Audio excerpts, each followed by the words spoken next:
now have Shawn from Cornell University, still talking about, oh yes, the microphone, still about Kleene algebras, but now with a slightly different setting, so please go ahead. Thank you.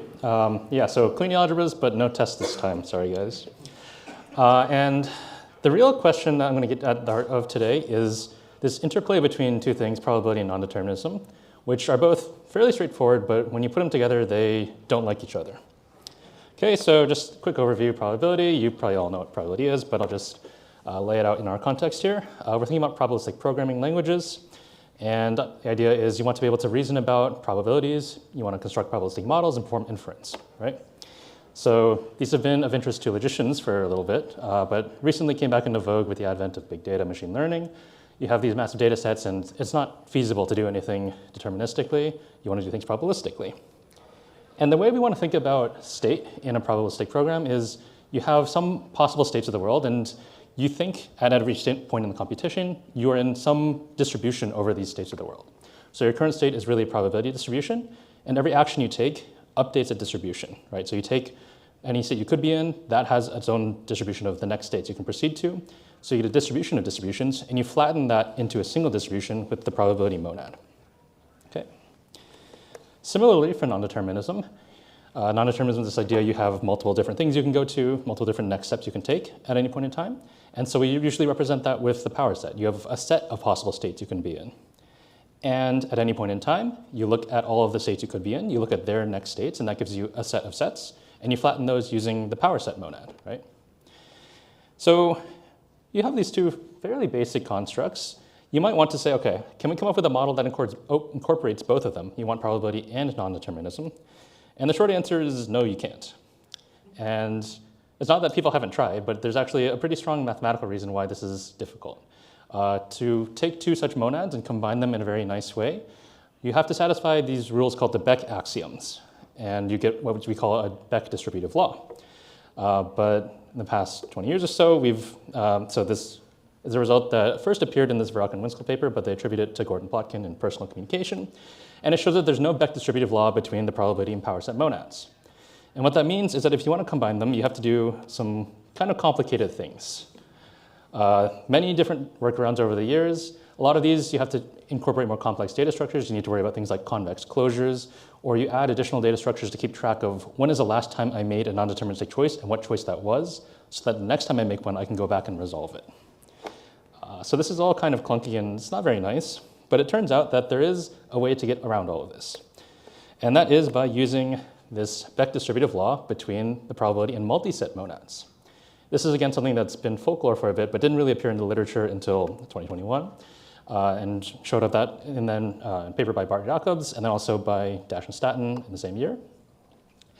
And, okay, I should briefly talk about what a multiset is. A multiset is like a set, but you can have repeated elements. So a common analogy is you have a bag of marbles. You don't care what order the marbles are in, it doesn't matter. And you can have multiple marbles of the same type. You can have multiple red marbles or multiple blue marbles. All you care about is what marbles are in your bag. But really, these are just functions from a base set, the set of all possible marbles you can have, to the natural numbers, how many of each type you have. And that's the way we're going to be thinking about them for most of the time. We're going to call the multiplicity of an element the number of times it appears. And the main operation for multisets we're going to be concerned with is this multiset union or pointwise sum. If I have two bags of marbles and I dump them all into one big bag, the contents of the new bag are exactly the pointwise sum of those original contents. And in this framework, we can describe the distributive law in a pretty straightforward manner. So what this does is it takes a multiset of distributions and it gives you a distribution over multisets. And the way it works is, let's think about each distribution as a biased coin or a weighted die. You have a bag full of these weighted dice. You roll each one, you get outcomes each time, and you put all of these outcomes into a new bag. So at the end, you're left with a multiset, and this entire procedure induces a probability distribution over those possible multisets. And that's exactly the result of this distributive law. Okay? So in particular, in this example, we've got two coins, one fair, one weighted, and these two outcomes in the middle, one red, one blue, are indistinguishable because we don't care which coin flipped to which result. We just care that we get one red and one blue. Okay.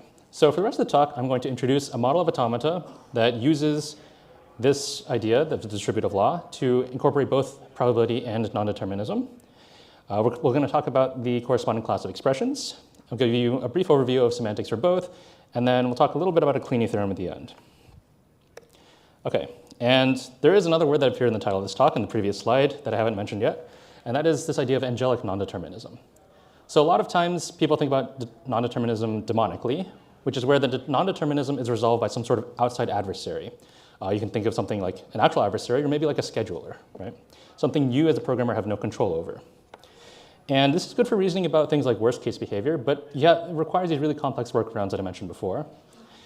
Instead, the way we're going to approach nondeterminism is angelically. So nondeterminism is under the control of the user, of the programmer. And this is especially useful for reasoning about things compositionally, as we will like to do in the future. Okay, so let's go ahead and talk about automata.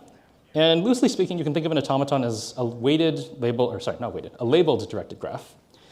And our states in the automaton are going to have 4 different types. So you can have probabilistic states, where the next state you can be is given by some probability distribution. You can have non-deterministic choice states, where the next state you can be is an element of a multiset of different states. You can have action states. So each of these is going to be labeled by some input character, and their successors are going to be a single state each. And then we have terminal states. They're going to label skip and fail. And these loosely correspond to, or they pretty tightly correspond to acceptance and rejection in your standard automaton. And we're going to pose one more restriction, and that's a productivity assumption here, which says you can't have any loops without action states. And what this really does is it takes away these sort of, if you have loops of only probabilistic and non-deterministic states, you can just run in these loops forever and not produce anything meaningful. So we just take that out of the system entirely. And there's a pretty nice interpretation of the operational semantics using this agent-based model. So we want to think about an agent driving around the automaton and recording all the action states you visit, right? So you start out at the start state with an empty string. And depending on the type of state you're currently at, you do one of several things. If you had a probabilistic state, you sample the next state from that probability distribution and you move there. And you keep the same output as you had just now. At a non-deterministic state, what you're going to do is you're going to duplicate yourself into one copy for every element of that successor multiset. Okay?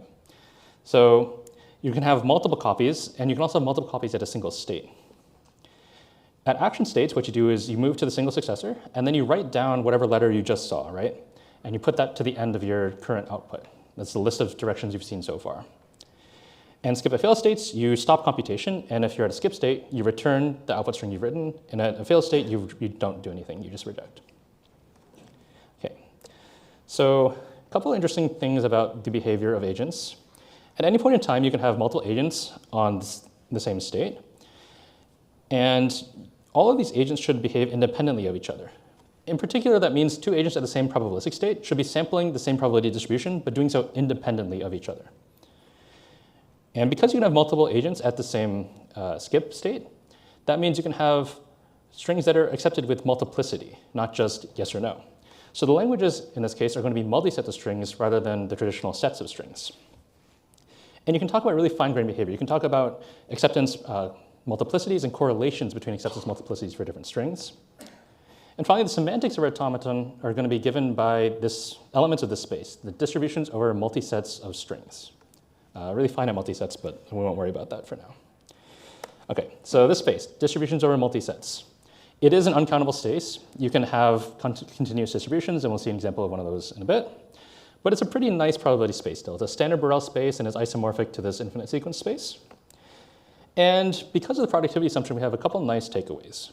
For one, any really long computational path has to visit a lot of action states, and this is really a pigeonhole argument. If you have very few states, there has to be a gap between adjacent states, which is very large, and then you have to have a repeated state, which means a cycle of no action states.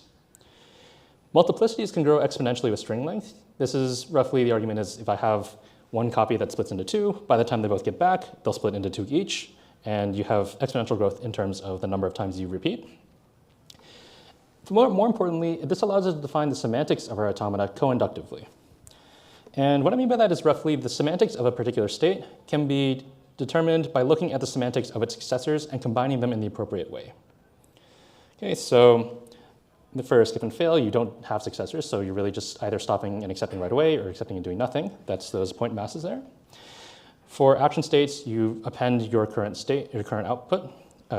You append the action that is on your current state to whatever you would get at your successor, and that's that operation there. Probabilistic states, you just take the mixture of the distributions of your successors. And in non-deterministic states, you do something a little funky. So if you think about a non-deterministic state, you have a multiset of successors. And so their semantics will be multisets of distributions over multisets. So what we do is we apply the distributive law to convert that to distributions over multisets of multisets, and then apply the multiset monad operation multiplication to collapse those two multiset monads into a single multiset.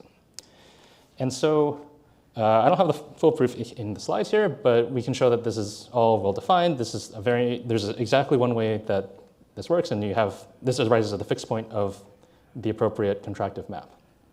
Okay, so we're going to switch gears a little bit and talk about expressions now. And these are roughly going to be the equivalent of regular expressions for our automata, but we have probability and non-determinism to worry about. So a lot of these constructs are going to look very similar to the ones we just saw for automata, but we're going to have a couple new things here. For one, we're going to have variables. And so we're going to have to deal with fixed point expressions, and in order to have fixed points, we're going to need to encode those with variables. And we're going to have this semicolon, the sequential operator, or sequential composition operator here. That's something that is handled implicitly by the automata with the way that the arrows work, but it's something you need to do explicitly for expressions. And we're going to have two additional restrictions here. So one is basically the same productivity assumption as we had before, except that now we just have to have all of our fixed point loops be productive. So all fixed points have to have guarded instances of the fixed point variable. And the second is a linear recursion assumption. And this one is maybe not so obvious, but this is really the same assumption that differentiates regular expressions between context-free grammars. So free variables have to occur in tail position. That means they have to occur they can't have anything immediately following them. And in particular, that means for sequential composition, we can't have any free variables in the first term. Okay, and we can define semantics for expressions as well. Semantics, because we have variables in our expressions, we need to define semantics with respect to an environment. But everything is kind of what you'd expect. The first couple are basically the same as they were for automata. When we look at a variable, you just say, what is the value of that variable according to the environment? And the others are a little bit technical, and I don't know if I have the time to get into that today, but I will assure you that everything is well defined. The full proofs are in the paper. And they all, again, the semantics arise as the unique fixed point of the appropriate contractive map. Okay, so switching gears again, this is something you've probably seen in sort of an undergrad theory of computation class. Kleine's theorem, which states that DFAs, NFAs, and regular expressions are all equivalent. They produce the same languages, and moreover, there's a way to translate between instances of one to the others. Right, so why is this nice? Well, that means that we can reason about these objects of computation, the regular languages, from both operational and denotational standpoints. But moreover, there's sort of this heuristic argument where if I can compute the same thing from multiple different angles independently, it kind of speaks to the idea that maybe this is like something nice to be thinking about, something like is sort of not necessarily the right thing, but something that is reasonable to think about. And so over the years, people have been working on Kleene theorems for more complicated automata and expressions.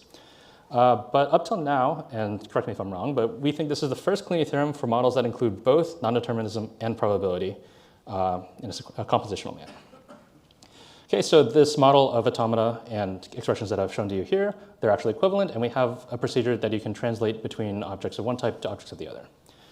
So as an example, we have this automaton and this expression here, and these both correspond to this process where I just take a fair coin, and instead of heads and tails, it's going to be A and B, and I'll just keep flipping it. And every time I flip it, I'm going to write down what I see. And eventually, I get this infinitely long string, but if I look at all of the prefixes of that string, that is a set of strings. And if I take the uniform distribution over all of those strings, I get exactly the semantics of both this automaton and this expression. Okay. And generally, we can do this for any such automaton and any such expression in our language. Okay, so a couple of closing remarks. We have this new class of automata and expressions that have both probability and non-determinism. I give you a brief overview of the semantics for each. Again, there's a lot more details in the full paper. And I've outlined the Kleene theorem, which shows that these are actually equivalent to each other. So in the rest of the paper, there's a whole bunch of other stuff. There's all these proofs that I kind of skipped today that are they're a bit dense, but I think hopefully are fairly approachable. There is a coalgebraic theory, which is we can view automata as instances of coalgebras for the appropriate functor. And it turns out that the usual final coalgebra diagram is not the right way to be thinking about these. We have a metacalculus, which allows us to reason about these operational behaviors in a more denotational style. And we have a whole bunch of equational axioms, which are all proven sound. We're working on showing completeness. But yeah, if any of this sounds interesting, feel free to reach out to me and, or check out the full paper.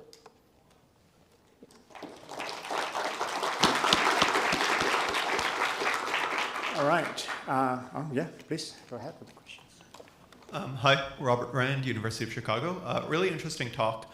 I was somewhat confused and also just interested in, you talked earlier in the talk, and it didn't seem to come up that much again, about angelic nondeterminism. And I was concerned both about you described that as sort of the user picks as opposed to, maximally worst bad outcome where the adversary picks.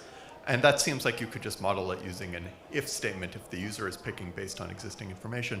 And also I was wondering more broadly, like, I understand demonic nondeterminism because I want to be prepared for the worst case. Why do I care about angelic? Yeah, so I think the main thing is angelic nondeterminism exists within the programming language itself. So it exists as a construct of the language. And I guess the way we like to think about angelic nondeterminism is you're really doing all the possibilities at once, and you end up resolving it by taking sort of the best of those outcomes. But with the agent-based interpretation, you really send one agent to every possible outcome, and all of those get sort of, and at the end, when you collapse everything, they're all represented in your final distribution.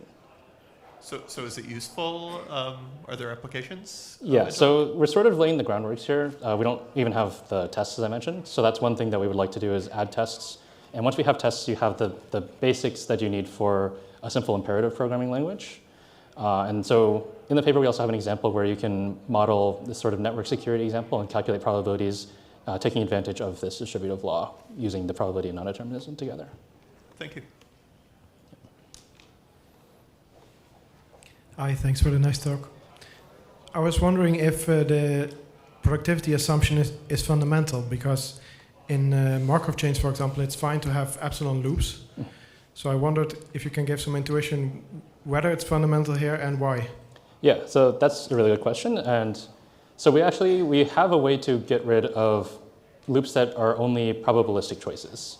And the idea is you just collapse it to what are the probabilities that I exit at each point. It seems that it's also possible to get rid of the productivity assumption in general and deal with least fixed points instead of what we have are unique fixed points of contractive maps, but that's something that we're still working on. All right. Do we have any more questions? No? I would have actually asked you to go through that example that you said where you mix the attacker and the defender, because I still actually found it a little bit odd in the paper too. But we only have a minute left, so maybe offline. So thank you very much, I think.